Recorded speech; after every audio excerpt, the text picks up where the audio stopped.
Salve, salve galera. Bem, ótima noite, ótimo dia também, né? Ótima tarde para quem estiver acompanhando a aula fora do horário de aula. Sejam muito bem-vindas, né? Sejam muito bem-vindos. Chegamos no tema 10, hein? Uau, a pandemia, por mais que tenha atrapalhado bastante, possibilitou que a gente chegasse ao tema 10. E será sobre a Era Vargas, que durou, né, como vocês estão vendo aqui na tela inicial, entre 1930 e 1945. Quando nós falamos da Era Vargas, nós estamos falando da época do Getúlio Vargas, né? O período do Getúlio Vargas, em que o Getúlio Vargas governou. Mas a gente tem que voltar, né, para entender o contexto anterior, né, de antes da Era Vargas. Então vamos lá. A partir de 1889, com a proclamação da República e o fim do período imperial no Brasil, nós temos aquilo que foi chamado de período da Primeira República, que justamente durou de 1889 até 1930. E justamente esse período da Primeira República foi marcado pela política do café com leite. Por quê? As duas oligarquias, São Paulo e Minas Gerais, se revezavam na presidência da República nesse momento. Por que política do café com leite, professor? Porque São Paulo era um grande produtor de café e Minas um grande produtor de leite. Então ficou com esse apelido aí, política do café com leite. Após o leite faltou fechar as aspas, tá? Talvez vocês percebam, já estou fazendo meia-culpa aqui. Depois eu fecho, certo? Então até 1930 vigorou essa política do café com leite. São Paulo ficava 4 anos, depois vinham de Minas, ficava mais 4, depois São Paulo, depois Minas, e de 4 em 4 anos eles revezavam, certo? Porém, em 1930, o presidente brasileiro, né, que era paulista, Washington Luiz, ele quis meter o louco. Falou, não, chega de política de café com leite, agora vai ser só política do café. Por quê? Em vez de ele indicar o mineiro e manter o revezamento, né, o que já era um absurdo. Por quê?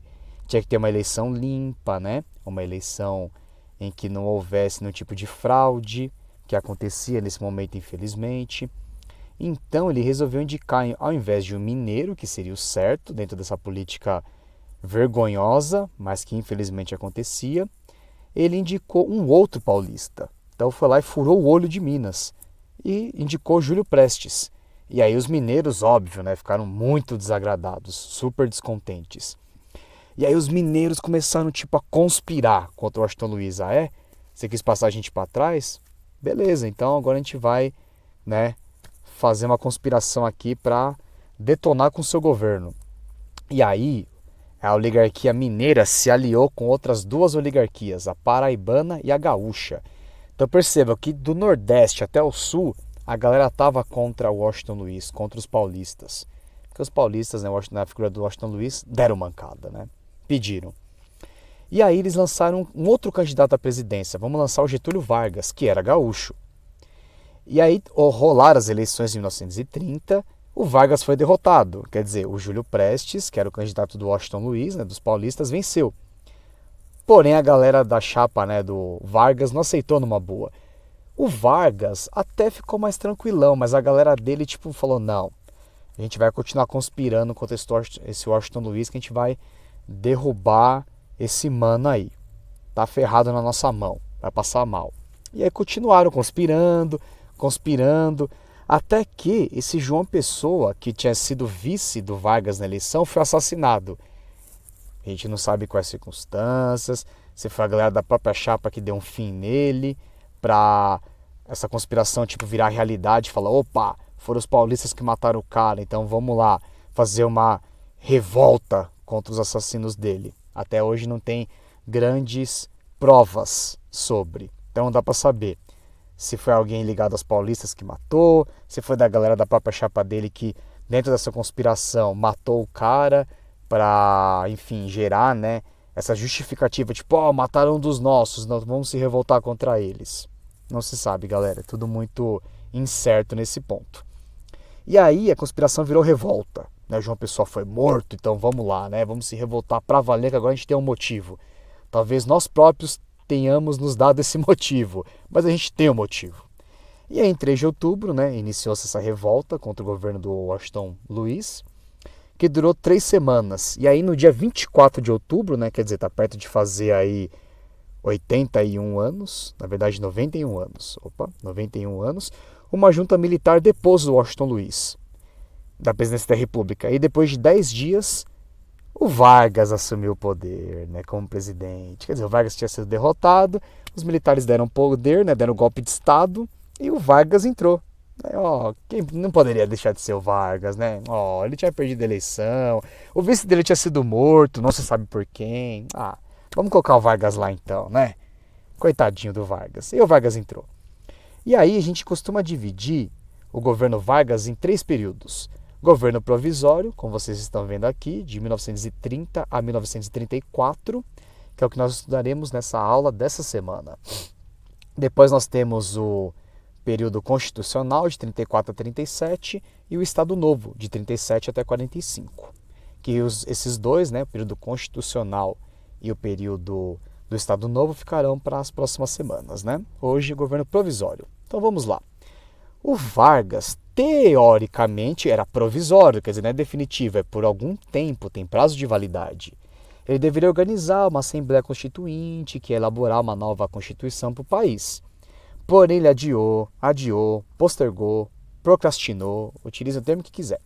Esse movimento da Assembleia Constituinte, né, para formular uma nova Constituição, e começou a dar mostras com isso, né, que ele tinha uma ideia de ficar no poder por mais tempo, né? Não só, né, esse pouquinho aí até a organização da Constituinte. Pior, como está seguindo, né? Seguindo aqui, dizendo no próximo tópico, ele começou a adotar umas medidas de ditadorzão, tipo, centralizou o poder e dissolveu o Congresso Nacional, galera. Tipo, ele acabou com o Congresso Nacional. A gente estudou isso no tema passado, sobre a ditadura militar, que os caras quais 5 dissolveram o Congresso. E todo ditador que se preze, ele dissolve o Congresso Nacional, porque é uma das casas da democracia, né? Ele dissolveu. E aí com isso, né, os paulistas ficaram muito revolts, tipo, os caras ficaram loucos da vida, né? Falaram, não, a gente vai se revoltar contra esse Vargas agora, eles se revoltaram contra a gente, agora é a nossa vez, a gente vai dar o troco. E aí em 1932, né, em 9 de julho, começou a Revolução Constitucionalista. Quer dizer, os paulistas desejavam novas eleições, uma nova Constituição democrática, e parece que tipo em 30, né, o Vargas, para trollar São Paulo, né, tipo, vocês quiserem ficar no poder durante mais tempo, quiseram meter o louco aqui na República do Café com Leite, beleza, eu vou nomear um interventor. Outro ponto, né, de ditadorzão do Vargas. Ele tirou os governadores que tinham sido eleitos e meteu interventores nomeados por ele. Só que não era um paulista aqui em São Paulo. Desde 1930 era esse pernambucano, João Alberto Lins de Barros. E os paulistas ficaram muito pé da vida, porque falou, porra, coloca um interventor paulista, não um pernambucano, porque o pernambucano nem sabe aqui, nem conhece. E aí eles ficaram ferrados com isso, quer dizer, eles queriam novas eleições, nova Constituição, democracia e um interventor paulista em São Paulo. Então, em 9 de julho, eles declararam guerra contra o governo federal do Vargas. Essa guerra aí durou 2 meses e meio, né? Quase 3 meses, porque eles foram derrotados em 2 de outubro. Após a derrota, né, da Revolução Constitucionalista, o Vargas teve que ceder em alguns pontos, porque falou, opa, a galera tá meio sangue no olho comigo, né? Então ele promulgou uma nova Constituição em 1934, que até era considerada avançada para a época, porque considerava, né, trazer garantias ao voto feminino. Porém, o Vargas ele foi reeleito de forma indireta, que nós já vimos na ditadura, quer dizer, não foi o povo que votou nele. Ele foi reeleito pelos próprios militares ali para mais um mandato na presidência da República, até 1938. Quer dizer, desse jeito ele ficaria 8 anos no poder. E aí em 38 ocorreriam novas eleições. Quer dizer, ele promulgou uma nova Constituição em 34, que as mulheres poderiam votar, mas elas nem chegaram a votar porque não teve eleição. Ele não foi eleito pelo povo. Ditadorzão. Aí ele combateu, né, os efeitos da Grande Depressão Econômica de 1929, durante esse período aqui, né, do governo provisório, com compras e queima de milhares de sacas de café, com o objetivo de valorizar o principal produto do Brasil, que era o café, e de São Paulo. Quer dizer, com a inflação, o preço do café foi lá para o chão. Então ele falou assim, quer dizer, tem muito café, porque o povo estava sem dinheiro, né, não estava conseguindo comprar. Então o que a gente vai fazer? Vamos acabar com esse estoque de café todo aí, né? Porque tem a lei da procura e da demanda, né? Então, né, galera? E aí, conforme ele estava, né, combatendo essa questão do que eu comentei em inflação, mas na verdade é uma deflação, né? Porque o preço caiu demais, porque não tinha demanda, né? As pessoas não tinham dinheiro para comprar o café. Porque assim, imaginem, né? Com a crise de 1929, muitas empresas faliram, fecharam, pessoas perderam emprego, né? Então as pessoas que não trabalham não têm salário. E mesmo as que tinham um pouco de dinheiro, elas não se preocupariam em comprar café. Se compraria feijão, arroz, carne, né? Na época a carne era acessível, dava para comprar, não é igual hoje que tá um preço exorbitante, né? Então o café era a menor das preocupações das pessoas. E o café foi ficando. E o café, por ser o principal produto brasileiro, né, naquele momento de exportação, quer dizer, de comércio com o exterior, pensou-se, bem, vamos começar a queimar o café, porque aí vai acontecer o quê? Tem pouca demanda e muito produto. Então a gente vai começar a ter pouco produto e quando as pessoas forem comprar, o café vai estar bem caro, vai estar bem alto. Então vai tentar se repor esse dinheiro perdido. Mas é óbvio que não deu certo, né? Que as pessoas não tinham dinheiro. Eles não entenderam isso. Não era todo mundo que ia comprar café, porque o mundo todo praticamente estava quebrado pela crise que a Grande Depressão Econômica de 1929, que nós já estudamos, causou. Então, se vocês lembrarem ou se assistirem a videoaula sobre esse tema, né? Que foi o tema 4 que nós estudamos, né? Vocês vão perceber que o mundo, galera, tipo, ruiu. E os caras estavam achando que o mundo ia comprar café. Nos Estados Unidos, o povo passando fome, né?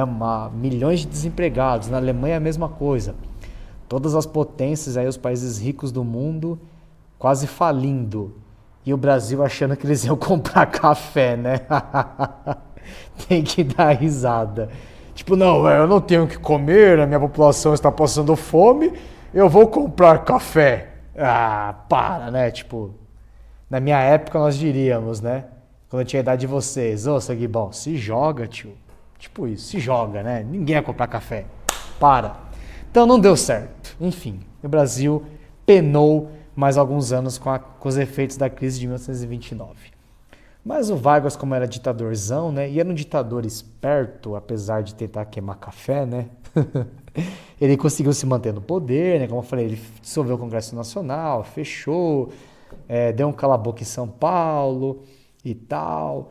E aí ele também criou o Ministério do Trabalho em 1930. E com essa criação do Ministério do Trabalho vieram várias leis trabalhistas que até então não existiam.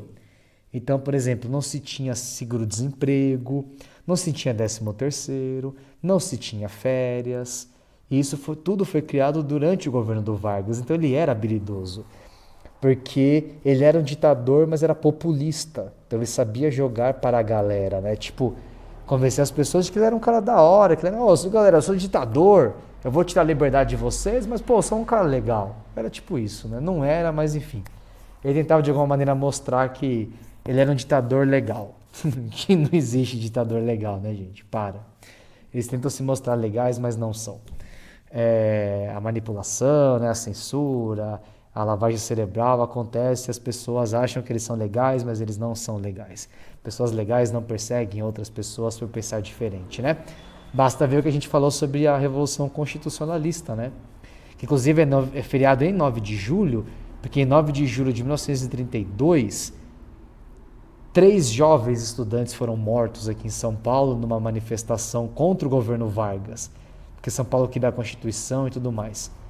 Então, as forças do Vargas, as forças federais, vieram e assassinaram 3 jovens que protestavam pacificamente. Isso que é o pior. Os caras quebraram tudo, os caras eram vândalos, violentos. Não, os caras estavam protestando pacificamente e tomaram chumbo.